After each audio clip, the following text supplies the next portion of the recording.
السلام علیکم براوی معلومات ویڈیوز کی ننا چینل سبسکرائب اور گھنٹی ادوئے خلبو ارا پوسکنا ویڈیو بس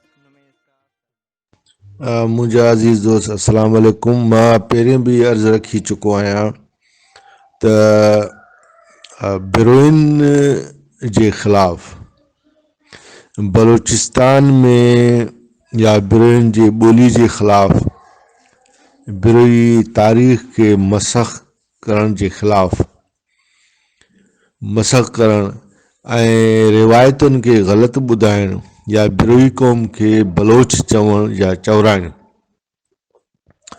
में वॾो जेको हथु आहे उहो आहे मौजूदा दौर में अख्तर मेंगल साहब जे पार्टी तरफ़ां ऐं ख़ुदि अख्तर साहब बरमला पाण खे बलोच चई करे ऐं बिरोहिन जे सदाई तोइन कंदो रहे थो। असां सां मुसीबत इहा आहे त हू हिकु बिरोहिन जे इंतिहाई बहादुर बावफ़ा ऐं तारीख़ में बिरोहिन लाइ जिदोजहद कंदड़ कबीलो मेंगल सां तालुक़ बि रखे थो ऐं गॾोगॾु जेको आहे उनजो सरदार बि आहे। इहा ॻाल्हि बिल्कुलु अलॻि आहे त हू सरदार कीअं थियो आहे ऐं संदसि ख़ानदान में सरदारी कीअं आई आहे। इहा हिकु दर्दनाक कहाणी आहे जो जॾहिं मेंगल अंग्रेज़ जे ख़िलाफ़ उथी करे महाज़ाराई कई ऐं पंहिंजे वतन अज़ीज़ जे लाइ जहाद कयो त उन में जेको सरवाण हुयो हिन सॼे जहिड़े जो सरवाण ऐं उहो जेको आहे नूरा मेंगल जे नाले सां नूर मोहन मेंगल हुयो पर उनखे नूरा मेंगल चवंदा हुया, गाज़ी नूरा मेंगल। हाणे गाज़ी नूरा मेंगल जे मुक़ाबले जे करे ऐं छापामार लड़ाई जे करे अंग्रेज़नि खे ऐं अंग्रेज़नि जा गॾु अवारी अंग्रेज़नि जेके गॾु उहा बलोच रेजिमेंट हुई ऐं वाज़े हुजे त बलोच रेजिमेंट उहा ई रेजिमेंट आहे जेका सिंधी हुरियत पसंद सिंधी अवाम जेका असुल सिंधी नस्लूं जिन अंग्रेज़ जे ख़िलाफ़ जहाद कयो जंहिंमें ॿ महाज़ हुया, पीर पागाए साहब वारो महाज़ हुयो ऐं ताज मोहम्मद अमरुटी साहब जो महाज़ हुयो त ॿिन्ही महाज़नि ते असुल सिंधी माण्हू विढ़िया ऐं असल सिंधी माण्हू टापुरनि जी बरोची हुकूमत जे बि ख़िलाफ़ उथी बीठा ऐं इन लड़ाई में अंग्रेज़नि खे जॾहिं शिकस्त नज़र अची रहियो हुयो त अंग्रेज़नि पंहिंजे हमरा टालपुरनि खे चयो त बाबा असां लाइ ॾाढो मुश्किल थी रहियो आहे त असां हाणे सिंधी क़ौम सां विढ़ूं।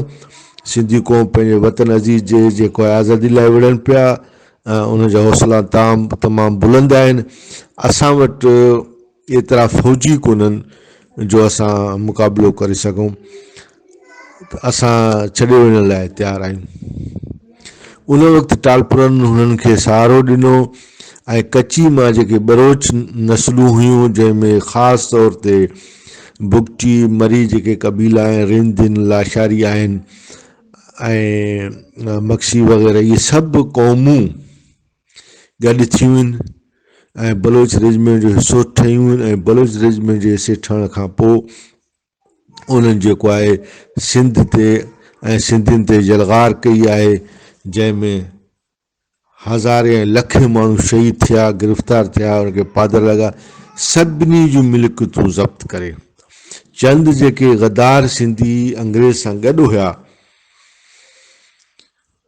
उन्हनि खे छॾे करे बाक़ी सॼी सिंधियुनि जी लुटमार कई वई ऐं उनखां पोइ सॼी सिंध बलोचनि में जागीर करे विराई वई ऐं बाक़ी ज़मीनूं जेके उहे टालपुरनि जे नाले आहिनि जंहिंखे हाणे असां सरकारी ज़मीन चऊं था। बाक़ी सॼी ज़मीन अंग्रेज़नि जेका आबाद ज़मीन हुई या त उहा ज़मीन बचियल आहे जेका उन वक़्तु ग़ैर आबाद हुई छो त उन दौर में अञा ताईं बैराजूं वग़ैरह कोन हुयूं, ज़मीनूं आबाद कोन थियूं त इन करे इन्हनि माण्हुनि खे नवाबनि जा ख़िताब ॾिना, उन्हनि खे बाक़ी ख़ान बहादुरनि जा ख़िताब ॾिना ऐं उनखे मुख़्तलिफ़ ख़िताबात ॾेई करे जागरूं ॾिनियूं वियूं। ऐं इहा साॻी रेजिमेंट बलोच रेजिमेंट बलूचिस्तान जेका अॼु नालो आहे उहो बुनियादी तौर ते खुरासान नालो हुयो। ऐं खुरासान बिरुनि जी उहा वतन आहे जंहिंजो तालुक़ु महरगढ़ सां आहे। 12,000 साल क़दीम नस्ल ऐं 10,500 साल क़दीम सकाफ़त जेका महरगढ़ जी आहे, जंहिंजी बुनियाद ते मोहनजो दड़ो ठहे थो, जेके अची करे मोहनजे दड़े ताईं इन वापार जे सिलसिले खे वधाइनि था। ऐं मोहनजे दड़े जे नतीजे में सिंध सगूरी जेका आहे असांजे सिंध सवाजी जेका वजूद में अचे थी। त हाणे उन क़ौम सां उन्हनि महाॾो अटकायो। उनजी जेका आहे 2000 साल पुराणी निगाड़ जे नाले सां जेका हुकूमत हुई उन्हनि खे उन्हनि तबाह ऐं बर्बाद कयो। ऐं अॼु जेको आहे जॾहिं पाकिस्तान ठहे थो त उन वक़्तु कलात हिकु आज़ादु हुकूमत आहे। पोइ कलात जे ख़ाननि वटि इहो ई हिकिड़ो रस्तो बचियो त वञी सुप्रीम कोर्ट ऑफ जेको आहे बरतानिया में अपीलूं कनि त असां सां तव्हां ज़्यादतियूं पिया करियो ऐं बग़ैर जवाब जे असांजी हुकूमत खे गिरकाइण जी कोशिशि पिया करियो। बहरहाल फरंगी तो वञणु पियो चाहे। उन्हनि इहे फ़ैसिला ॾिना त सभु जेके पुराणियूं रियासतूं आहिनि सभु आज़ादु आहिनि। उन आज़ादी खां पोइ जॾहिं पाकिस्तान ठहे थो त पहिरीं पाकिस्तान खे तस्लीम करण वारा, उन में शामिलु थियण वारा इहे कची जा बलोच आहिनि, जंहिंमें सरे फ़हरिस्त जेको आहे बुगटी साहब, मरी साहब ऐं पंहिंजो मक्सी साहब, जमाली साहब, इहे साहिबान आहिनि। ऐं उनखां पोइ जेको आहे लसबिले जा नवाब ऐं पोइ खारान जो जेको मकरान जो नवाब आहिनि। बिरोही त 1955 ताईं पंहिंजे अंग्रेज़नि जे ख़िलाफ़ु जेका आज़ादी जी जिदोजहद थी उहा जारी रही ऐं 1955 ताईं बिरोही विढ़ंदा रहिया। तव्हांजो हुकूमत पाकिस्तान उन सां क़ुर ते मुआदो कयो, क़ुर विच में रखी करे मुआदा कया विया। बहरहाल फ़ौजी पंहिंजे ख़बरात मुआदनि तां फिरंदा आहिनि, उहे फिरी विया। पोइ इहे माण्हू गिरफ़्तार थिया, उहे हैदराबाद जेल में शहीद थिया। पर उन वक़्तु कलात स्टेट पार्टी हिकिड़ी ठही।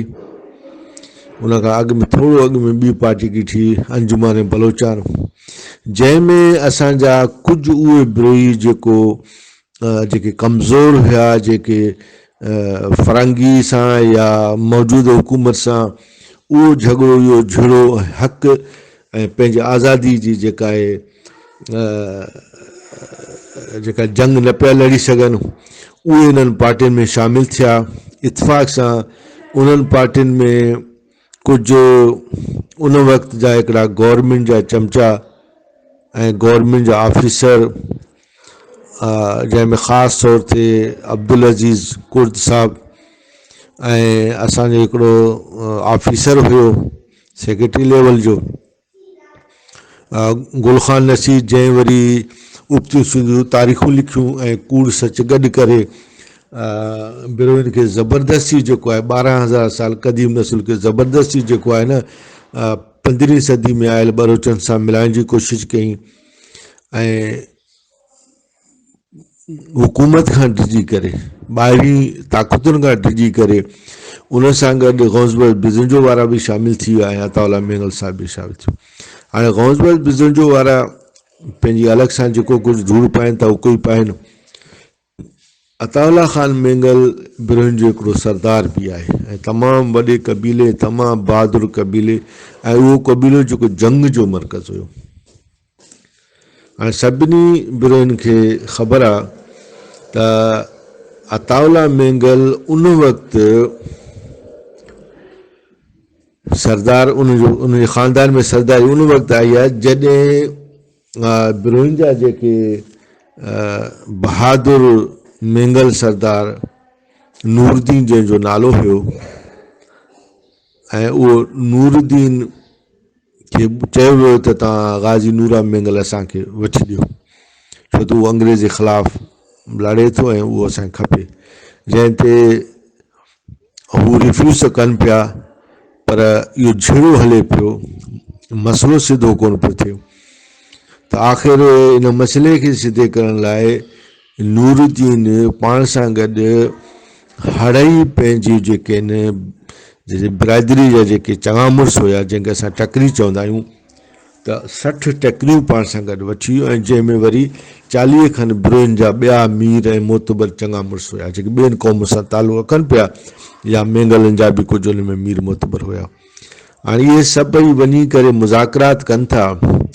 ख़ान साहब बि वेठो आहे, ख़ान ख़ुदादाद उन वक़्त जो, ऐं अंग्रेज़ सरकार बि वेठी आहे, बलोच रेजिमेंट जा इहे निभागा नुमाइंदा बि वेठा आहिनि, ॻाल्हियूं हलनि थियूं। उन्हनि जी हिकिड़ी ज़िद आहे त हर सूरत में असांखे नूरा मेंगल गिरफ़्तार करे ॾियो। बारा नूरुद्दीन मेंगल माज़रत कनि था ऐं वाज़े तौर ते ख़ान साहब खे था चवनि ऐं उते मौजूदु जेके बि बिरोई आहे उनखे चवनि था त नूरा मेंगल गिरफ़्तार थियो त हीअ जेके बलोच रेजिमेंट ऐं अंग्रेज़ सिपाही तव्हांजे घरनि में घिरंदा ऐं तव्हांजे नंग नामूस खे जेको आहे न तबाह ऐं बर्बादु कंदा। ऐं वाकई सूरत हाल अहिड़ी बीठी जो हुन जवाबु ॾेई जंहिं जवाबु ॾिनो त उहो राति जो मुज़ाकरात हुया, सुबुह जो त उथी वापसि अचणा हुया।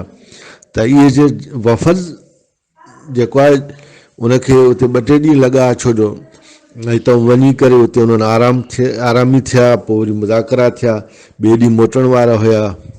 उन राति जंहिं ॾींहुं मुज़ाकरात कामयाबु कोन थिया त ही पंहिंजे हेठि कैंप में तहजुद जी निमाज़ लाइ उथिया। असुर जो टाइम हुयो ऐं निमाज़ पिया पढ़नि, ऐं उन दौरान अंग्रेज़ पंहिंजो तोपखानो, बलोच रेजिमेंट पंहिंजो तोपखानो खोले थो, ऐं बिरोई जेके निमाज़ में आहिनि सभु जागनि पिया, ऐं तोपखाने जे लॻण जे करे, तोपनि जी लॻण जे करे बिरोइन जे जिस्म जा टुकड़ा टुकड़ा ईअं उॾण लॻा जीअं कप उॾे, जंहिं में हॾियुनि ऐं गोश्त में फ़र्क़ु ई कोन हुयो। 100 माण्हू क्रीम क़ौम जी, 100 माण्हू उहा लीडरशिप जेके अंग्रेज़नि जे ख़िलाफ़ु आहे, 100 माण्हुनि जी इहा लीडरशिप जेके सभिनी बिरोइन जे मना थियण जे बावजूदि बाबा तव्हां मुज़ाकरा न कयो, बसि जहिड़ो त जहिड़ो हले थो, त हू अमन पसंदि हुया। हू चवनि पिया त ॻाल्हि कजे, उनखे हक़ीक़त ॿुधाइजे, थी सघे थो उन्हनि ताईं हक़ीक़त न वियल हुजे। त अंग्रेज़ी या बदमाशी ऐं संदसि फ़ौजी जी इहा बदमाशी। हाणे नूरुद्दीन मेंगल जे शहीद थियण खां पोइ असूलनि जेके वेझे माइट बचनि पिया नूरुद्दीन मेंगल जी, उन्हनि खे सरदार कयो वञे हा, पर इतफ़ाक़ सां उन्हनि खे सरदार कोन कयो वियो, ऐं अंग्रेज़नि सां वेझे तालुक़ रखण जे करे अताउल्ला ख़ान जे फैमिली खे सरदारी सौंपी वई। ऐं उनखां पोइ तव्हां ॾिसंदो त मुसलसल अताउल्ला ख़ान मेंगल जी जेको घराणो आहे उहो हुकूमत सां गॾु रहियो आहे। उन्हनि बिरुनि सां माइटूं पंहिंजूं ख़तमु कयूं आहिनि, ग़ैर बिरुनि सां उन्हनि जो सभई माइटूं आहिनि। अॼु ताईं उनजे घर में बिरावी ज़ुबान नथी हले, उनजे घर में ॿियूं ॿोलियूं हलनि पियूं। घणा माण्हू चवंदा त साईं इहो उनजो ज़ाती मसइलो आहे। बाबा ही क़ौम जा सरदार आहिनि, क़ौम जो सरदार ज़ाती मसइलो न थींदो आहे। तव्हां जेकॾहिं वढ में वञी करे जेको उनजो सरदारी इलाइक़ो उते बिरुनि जी हालत तव्हां ॾिसो, माण्हुनि जूं बीमारियूं तव्हां ॾिसो, पीअण जो पाणी आहे कोन, रोज़गार आहे कोन, माण्हू इंतिहाई अफ्रीका खां बि वियल।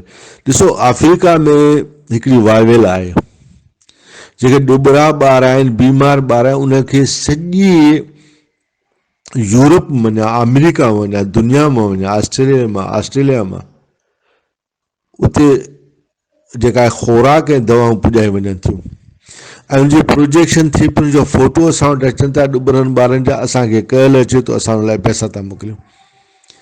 पर ही वाहिद बिरोई आहिनि, ख़ुसूसी तौर ते मेंगल, जंहिंजी ॿार का ॻाल्हि ई नथी अचे, जंहिंजे बारे में को डिस्कस कोन थो करे।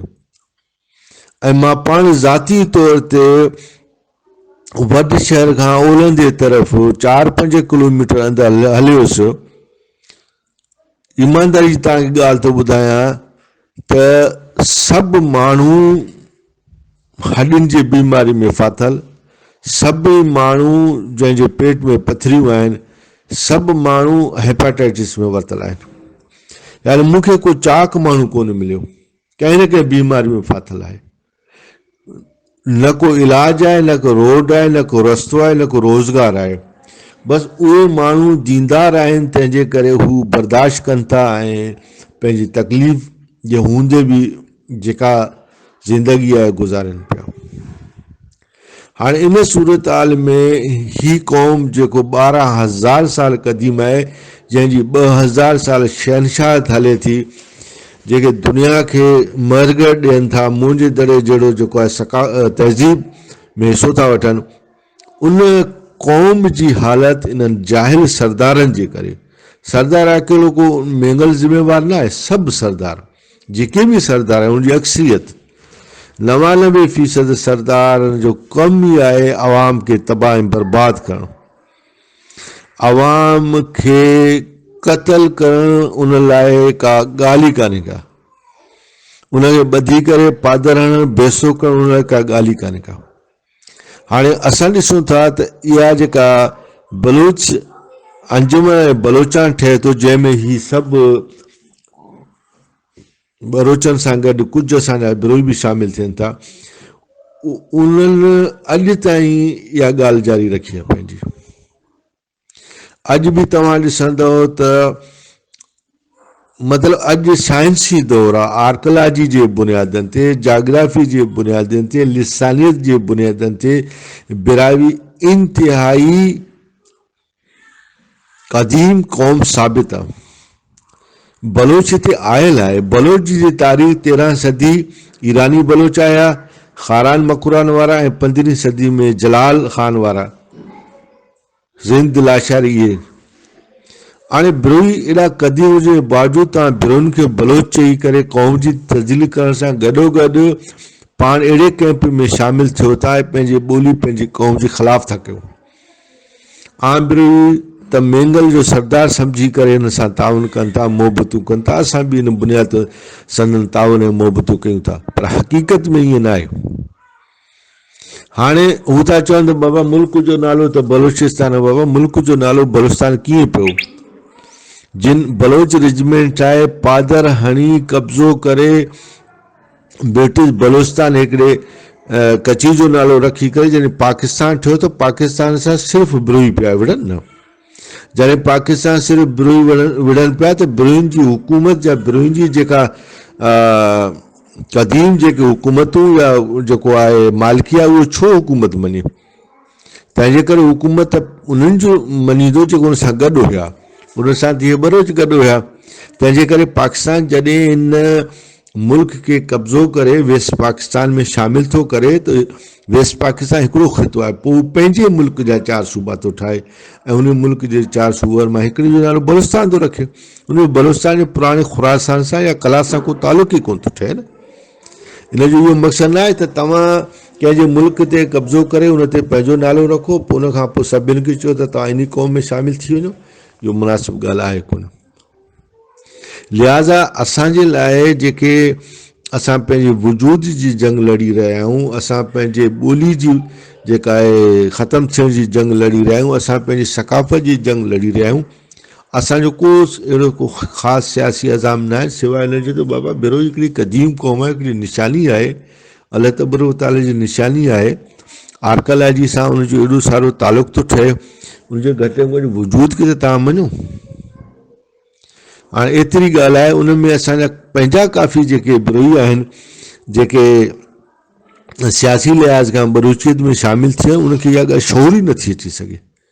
ऐं इहो ई सबबु आहे मां बिरोहियुनि खे वाज़े करणु थो चाहियां त बाबा मीर हुजे, पीर हुजे, सरदार हुजे, नवाब हुजे, केरु बि हुजे, ही तव्हांजे जॾहिं क़ौमियत जा क़ातिल आहिनि, ही तव्हांजे ॿोली जा क़ातिल आहिनि, ईअं सम्झो त तव्हांजे वजूद जा क़ातिल आहिनि।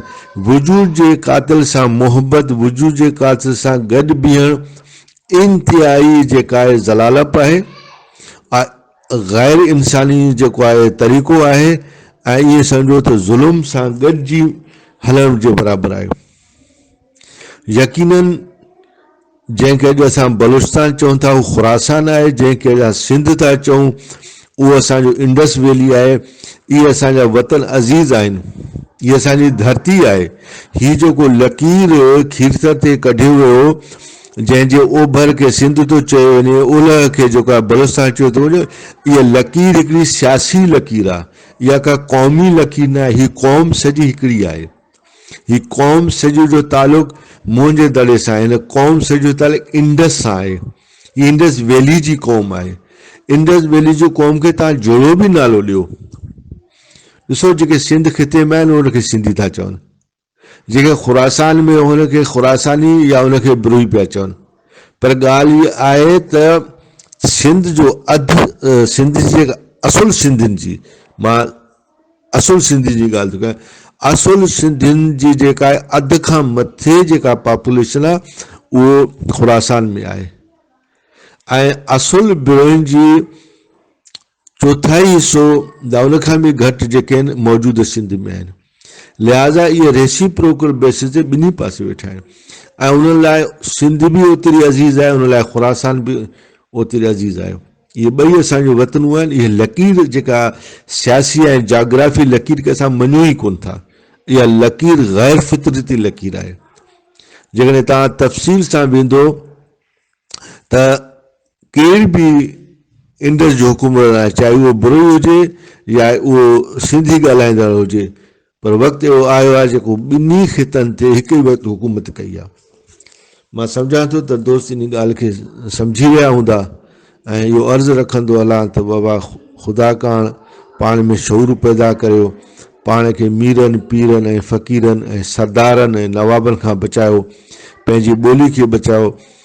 आर्कलाजी में हिकिड़ी बिल्डिंग आहे, उहा पुराणी थी वञे, उनखे बचाइण लाइ लखें करोड़ ख़र्च थियनि था, सभु कमु गॾिजी वञे थियूं, बैनुल अक़वामी यूनेस्को सभु गॾिजी था वञनि। बिरावी हिकिड़ी नस्ल आहे, बिरावी हिकिड़ी ॿोली आहे, बिरावी हिकिड़ी क़ौम आहे, उन क़ौम खे बचाइण लाज़िम आहे।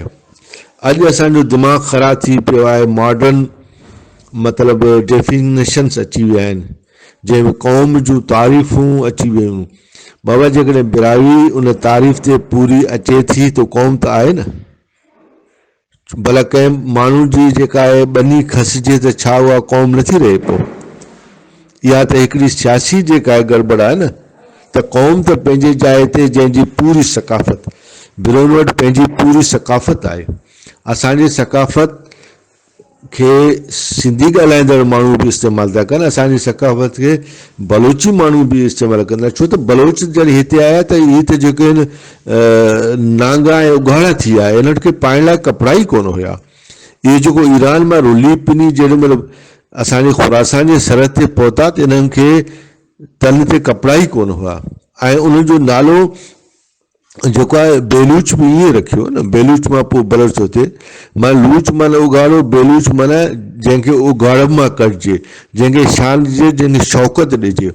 जीअं अॼु जे दौर में न्याणी घर में अचे त उनखे पोती पाराइबी आहे, ईअं ॿाहिरि ग़रीब मजबूर मुसाफ़िर ऐं मुहाजिर खे जेकॾहिं तव्हां कपिड़ा पारायो था, उन अमल खे बलोच चइबो आहे।